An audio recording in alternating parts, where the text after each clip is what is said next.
The Johnson Wax Program with Fibber McGee and Molly.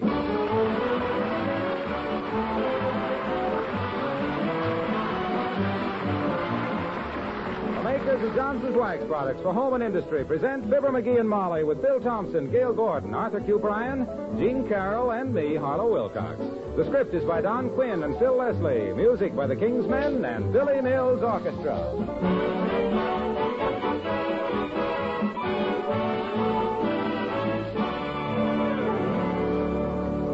You know, life is full of surprises. A woman writes from Pennsylvania to say that although she used Johnson's Wax products for many years, she's only just discovered Johnson's Cream Wax.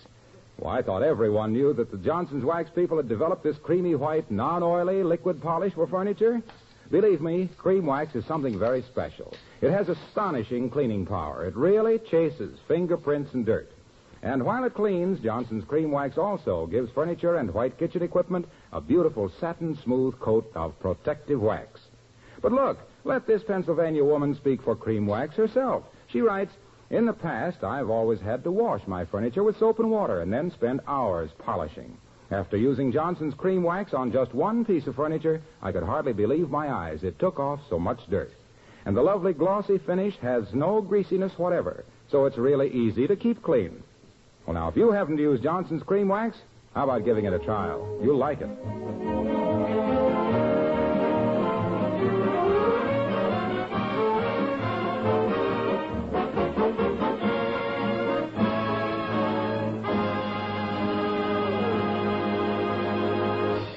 A song that's made the hit parade with jukebox, band, and trio is a lovely ditty of a dripping city called A Rainy Night in Rio. But brother and sister, in Wistful Vista, the rain is more wet than jolly. And out in the street, nearly drowned on their feet, are Fibber McGee and Molly.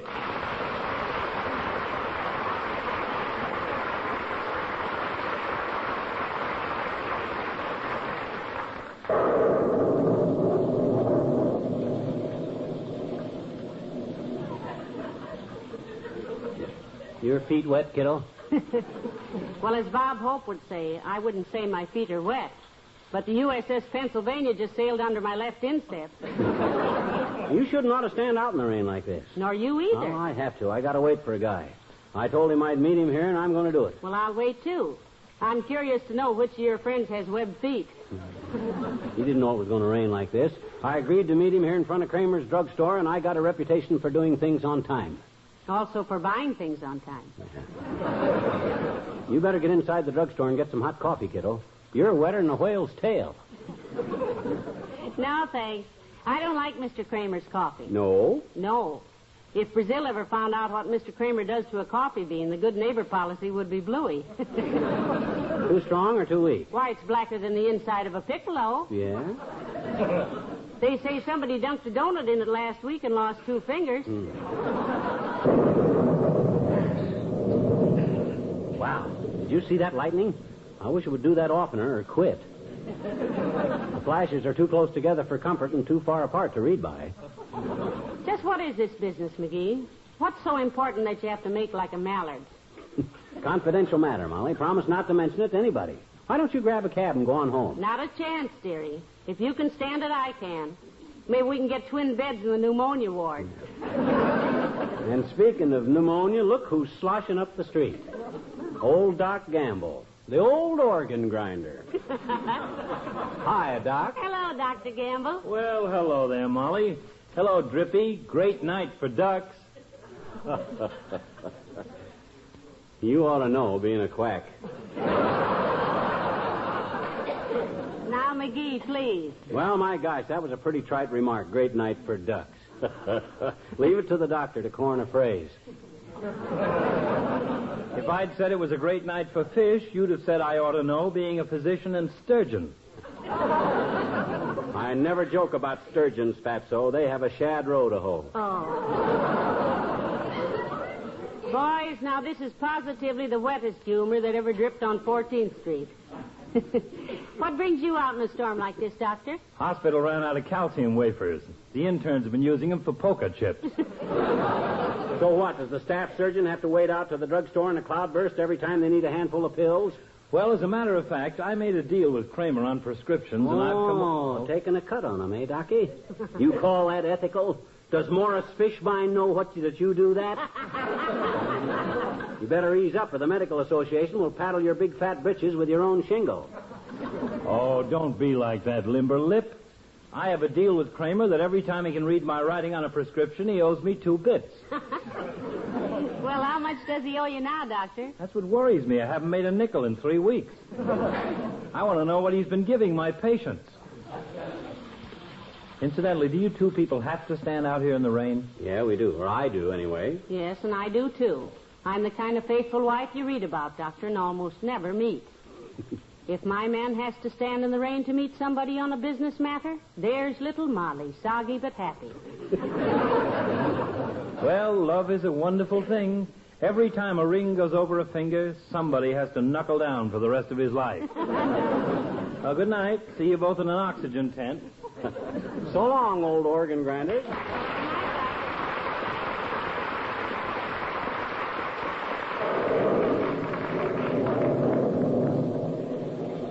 He's pretty cynical about marriage all of a sudden. Fifi Tremaine must have turned him down like a Pullman blanket.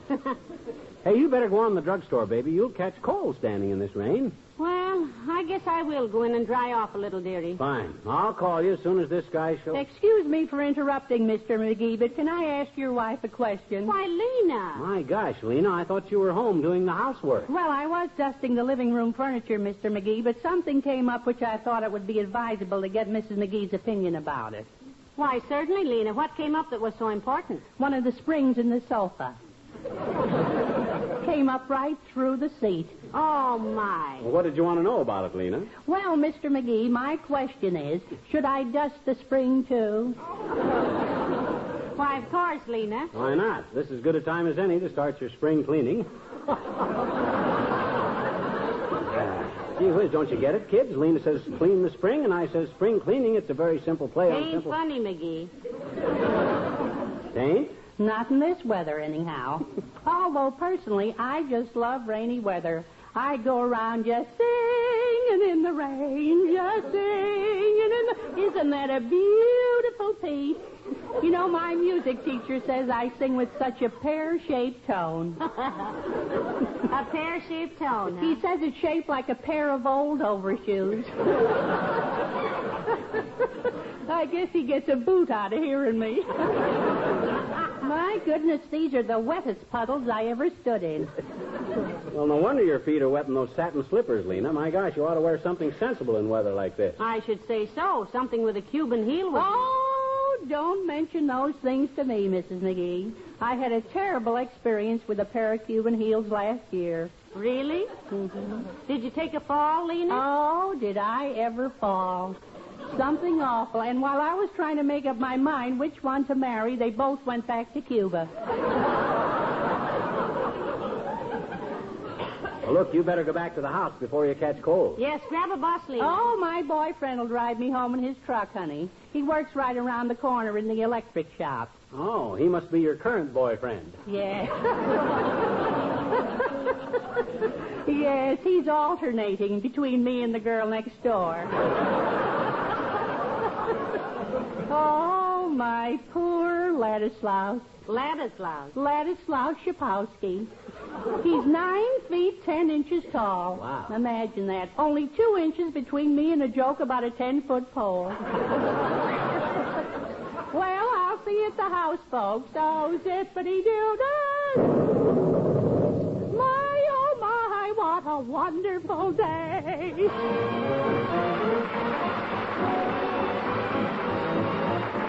Billy Mills in the orchestra and Heartache.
Oh, boy, look at that rain.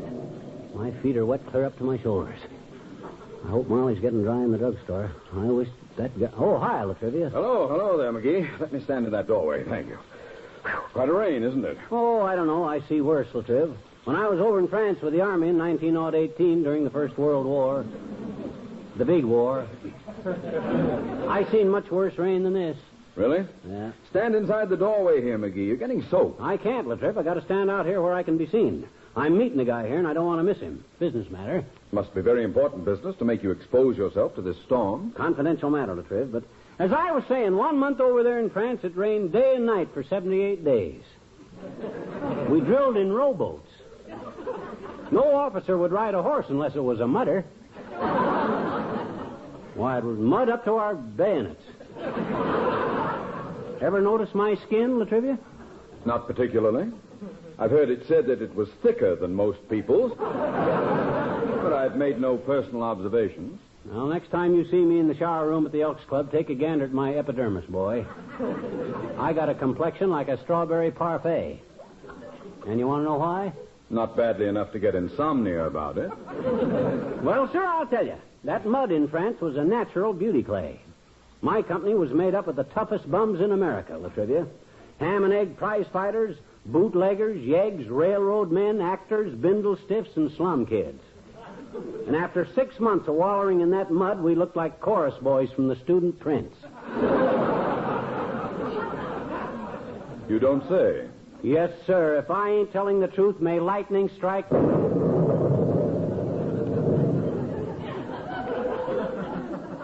Well, maybe not chorus boys exactly, but that mud was sure wonderful stuff. Made a lot of trouble for the 7th Cavalry. They rode through that goo one day, and all the brands healed up on their horses. Took them 6 months to sort them out again. Very interesting. When I was in the Coast Guard in the Solomon Islands, I had... One buddy of mine took a knapsack full of that mud home. Took it home with him and had a chemist analyze it. He was going to manufacture it synthetically and make a fortune. And what was the laboratory analysis? Dirt, 72%, water, 16%, and cigarette butts, 9%. Now, that's 97%. What was the other 3%? A second lieutenant named Plotnik that got lost in the mud years ago. Very hard to duplicate, so the experiment was a flop. What was you saying about the Solomon Islands? Well, I was a chief gunner's mate on an LST. I'll never forget one guy in my outfit. A guy named Herbert. At roll call, we always gave our last name first, you see. Adams, John, Berkowitz, Peter, Clanahan, Patrick, McGee, Fibber, like that, you see. Yes, I'm quite familiar. Well, Sir Herbert's first name was Marshall. And the first time he says Herbert Marshall, the captain walks over, gets his autograph, makes him a sergeant, and gives him a 72-hour pass to Paris. Excuse me, Latriv, you were saying? I was saying that while I was on an LST off the Solomon Islands in 1943... we were boy, the time sure flies, don't it? I met one of them guys from my outfit just the other day, a fellow named Crantwell or Hobblefrost or something. And he... Oh, you got to go, Latriv? Yes, I have. An appointment up the street. Oh, stick around. Molly's inside the drugstore here getting dry, and I haven't got anybody to talk to. Tell me some more about when you were in the Solomon Islands down there on that LSMFT.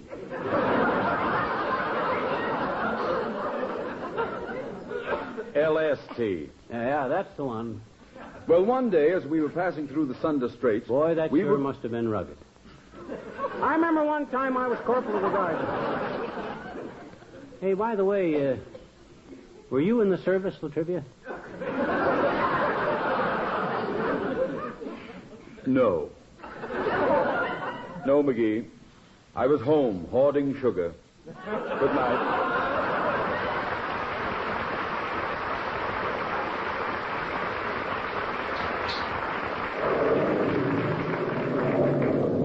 Boy, that Latrivia's sure full of interesting stories. I could listen to him all night. Doggone it, I wonder when that guy's going to show up for this appointment. He was due here an hour ago, and if he don't show Hello, up... pal. What's the idea of standing out here in the rain? Oh, hi, Junior. I promised a friend of mine I'd meet him here in front of the drugstore, and I don't want to let him down. Well, wouldn't he have sense enough to look inside the drugstore? I got that angle covered, Junior. Molly's in there. If he comes in and asks for me, she'll tell him I'm out here. Oh. How was that again? Skip it, son. Quite a rain we're getting, it isn't. Yeah. Should be good for the rhubarb, but what are you prowling around in this mess? Well, my wife was hungry for some candy, and Kramer has the kind she likes. Peanut clusters. You mean she sends you out in a storm like this for a dad-ratted sack of peanut clusters? Certainly not. I insisted on going. Oh. She even tried to hide my umbrella to keep me from going out. She did, eh? Where'd she hide it? In the sleeve of my raincoat. Very clever of her. When you've been married as long as I have, Junie, you'll learn one thing. Yeah? The best way to let a woman think she's getting her own way is to let her have it. Well, my wife's a great kid. Fine housekeeper, too. Johnson's wax on everything. Oh. Floors, furniture, woodwork, lampshades, windowsills, every surface that needs protection against dust and dirt and dampness. I'll bet you made her sign an agreement to that effect before you married her. I did not. Her mother always used Johnson's wax, too, and her mother's mother. The family was noted for hospitality. Mine was, too, Junior. Very sociable. My granddad made some elderberry wine that really broke the ice at parties. Broke a wall out of the fruit cellar one night, too. But Hey, did you know that my mother-in-law insisted that part of my wife's hope chest be 3 cans of Johnson's wax? No, but I could easily She imagine. called the girl aside one day and said, "Mari," she said, "you're marrying a fine young man." And then you came along and took her away from him. That's great work, boy. I always She said... was talking about me. Oh, She said, "Mari," she said, "you're marrying a fine young man." look, Junior, look. Never pin your medals in the same place twice. Makes holes in your coat. Well, anyway, she said there's nothing a man loves more than a well-kept home. Yep. And Johnson's wax is absolutely essential for that. It's the very symbol of smart housekeeping and hospitality. It protects, it preserves, it beautifies. Hey, Waxy. Yes? Look, there's nobody here but just me and you. Mm-hmm. And I've heard all that. You can relax. Go get your wife her candy and beat it home, Toots. Okay. I sure hope Kramer has some peanut clusters. The Justice of the Peace gave us some the day we got married. Remind me to tell you about that wedding sometime. Yeah? Yes, the Justice had a dog that kept jumping up on us all through the ceremony. Uh-huh. We were probably the first newlyweds to have a pup stand up with the bridegroom. Oh, I don't know. I know a guy in Peoria As my wife always says, it proved the old saying, a dog is friend's best man. See you later, pal.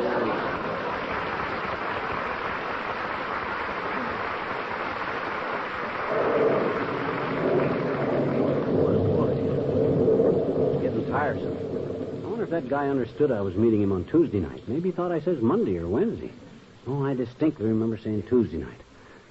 Well, I'll wait a little while longer. And oh, hi, Wimp, old man. Hello, folks. It's not folks this time, Wimp. There's just me. Molly's in the drugstore getting dry. My goodness. I don't know when I've seen it rain like this. I wish I could go home and get into some dry clothes. Well, why don't you? Sweetie Face locked me out. Sweetie Face, that's my big old wife. You mean she locked you out of your own house on a night like this, Wimp? What for? Because I made a teensy-weensy little joke is all. What was the joke? Well, I thought it was rather amusing myself. Sweetie Face told me to run to the grocery store and get some beets for dinner, and I told her I hated to carry them home in all that rain. Why? Because it wasn't a fit night out for man or beast.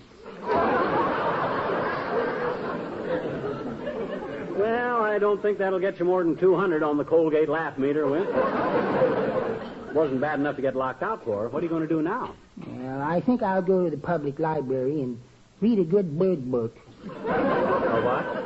A good bird book. Do you know any good bird books, Mr. McGee? Well, now, let me think. Hey, how about Robin Hood? Robin Hood wasn't a bird, Mr. McGee. No? He was a bandit. Oh. A bold, bad bandit. Oh, yes. Well, then, I know. Mother Goose. Oh, I've read that. Oh, dear, and I'd hope to do some reading about birds tonight, too. You know what I'm going to do? What? I'll go in the drugstore, get some corn plasters, and look at the blue jays. Sweetie Face can't keep me from my hobbies. Goodbye now. So long.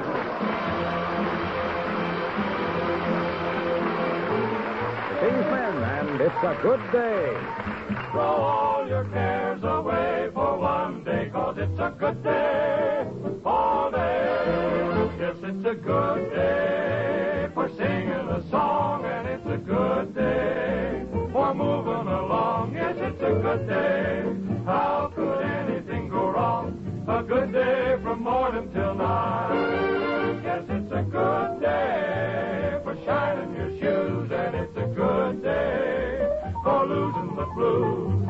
Everything to gain and nothing to lose, 'cause it's a good day from morning till night. I said to the sun, good morning, sun, rise and shine today.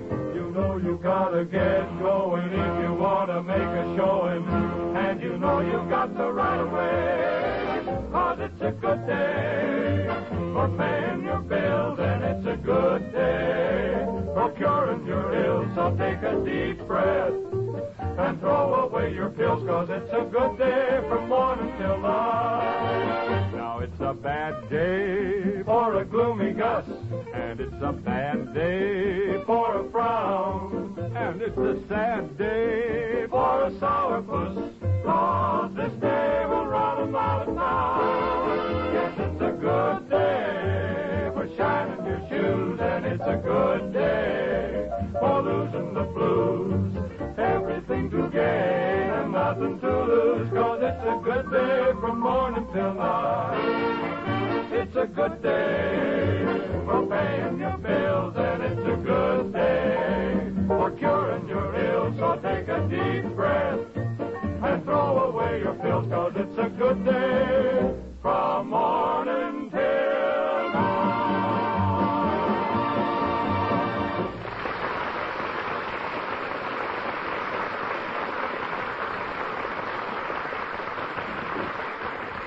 Sure ain't clearing up any. 3 hours I've been standing here, and it's raining harder than ever. I hope a lot of people have got them new pens. This whole town will be doing business underwater tomorrow. Seen anything of your friend, dearie? Oh, hi, Molly. No, he hasn't showed up yet. Boy, am I drenched. The next time I make an appointment to meet a guy someplace... Oh, hi, Eddie. Hi, McGee. Who was that? Eddie Ekatoop. He's a singer. But as I was saying, next time I make an appointment to meet a guy someplace... Oh, hi, Noxie. Hello, McGee. Who was that? Noxie Drivenwall. Another singer. Next time I make an appointment to meet a guy someplace, I'll... Oh, hi, Boogie. Hi, Fib.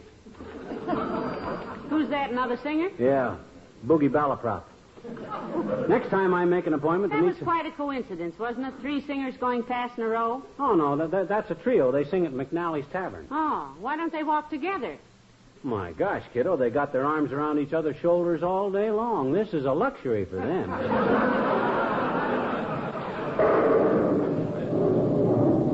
Just what is it you're standing here in the rain for, McGee? I don't like to be inquisitive about your private business affairs, but what's all the mystery? No mystery, Snooky, just a confidential matter. He didn't want it discussed. Who didn't? Friend of mine passing through town. Wired me yesterday and made this appointment. Guy by the name of Fred Nittany from Starved Rock, Illinois. Heavenly days, Fred Nittany. You heard me speak of him before? Why, of course, you and he were in vaudeville together. That's the guy, McGee and Nittany, songs and witty sayings. Clean entertainment for the whole family. Well, I wish he'd come. I've always wanted to meet Fred Nittany. I wish he'd come, too, and let me out of this rain. You got a piece of rubber hose with you? For what? Siphon out my inside pocket. My wallet's getting waterlogged. I got a floater policy on it, but it keeps going under it. Oh, hi, Mahoney. Well, praise the saints, and if it isn't the little Scot himself and the Mavourney. Well, it's just dirty weather we're having, is it not? The little people themselves will be hiding under their mushrooms. And if they've any room left, I'll get under there with them, officer. And what would be bringing a delicate flower like yourself out on a night like this, McCushla? Himself there. Yep, got to meet a guy, Mahoney. Confidential business, important. Oh, important, is it? And aren't you ashamed of yourself, dragging the little one out to her death of cold? Huh? Look at the little Carleen standing there. Her with the soft winds off the lakes of Killarney in her throat. And the water off Kramer's roof down her neck. Well, just say the word, you poor child, and I'll take me nightstick to the dirty little tyrant and beat the... Ah, stop it. You soggy ticket salesman. It's all right, officer. It's all right. I insisted on coming with him. What a pity. Nothing would give me more pleasure than to... but never let it be said that Mahoney beat up a citizen with a witness standing by. Well, I'll be splashing along now. Yeah, do that. Good night, officer. Good night to you, boys, and may your corn survive the crows.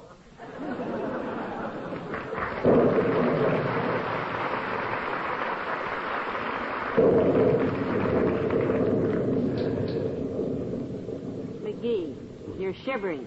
This is a lot of nonsense. Well, gee whiz, Molly, I made an appointment with Fred to meet me here, and I'd hate to think that he thought that I'd... What time was the appointment for? 7:30. And it's 9:15 now. Come on, let's go home. You go home, Molly. Get a cab and run along. I'll stick around a while. But I'll promise you one thing. What's that? If that guy don't show up by 11 o'clock, he can go borrow the $20 from somebody else. Oh, this is preposterous.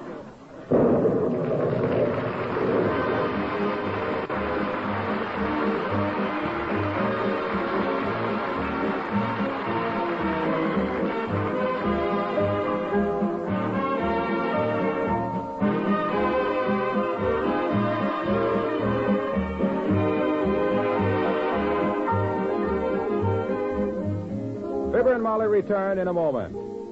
Have you seen any of the full-page color advertisements on Johnson's Glow Coat now running in the magazines? You know, the ones that show kitchen floors that are half dull and half shining? Well, now, more than any words of mine, these photographs show what a really bright shine you can look forward to when you use Johnson's self-polishing Glow Coat. It's no trouble at all to use Glow Coat. You simply apply and let dry. But oh, those results. Without rubbing or buffing, Glow Coat dries to a gleaming wax polish that makes linoleum look really beautiful. It brings out the colors, freshens up the pattern, and leaves all your floors wonderfully smooth and even. And Glow Coat is such a work saver. Dirt and spilled things wipe up so easily with a damp cloth. Regular use of self-polishing wax adds years to the life of linoleum, too. So why not make a note right now to get some Johnson's self-polishing Glow Coat the very next time you shop? Remember, Glow Coat is the floor finish that gives a brighter shine.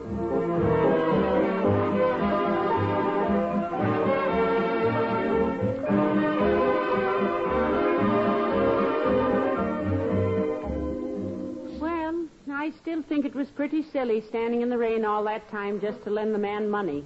And then he doesn't show up. Oh, well, I owed old Fred a favor anyhow, Molly. You did? Sure.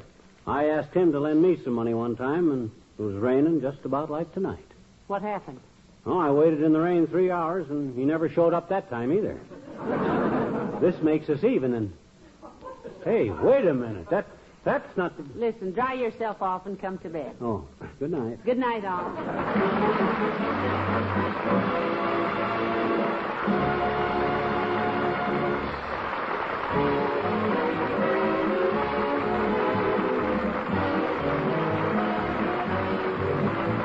This is Harlow Wilcox, speaking for the makers of Johnson's Wax Products for Home and Industry, inviting you all to be with us again next Tuesday night. Good night.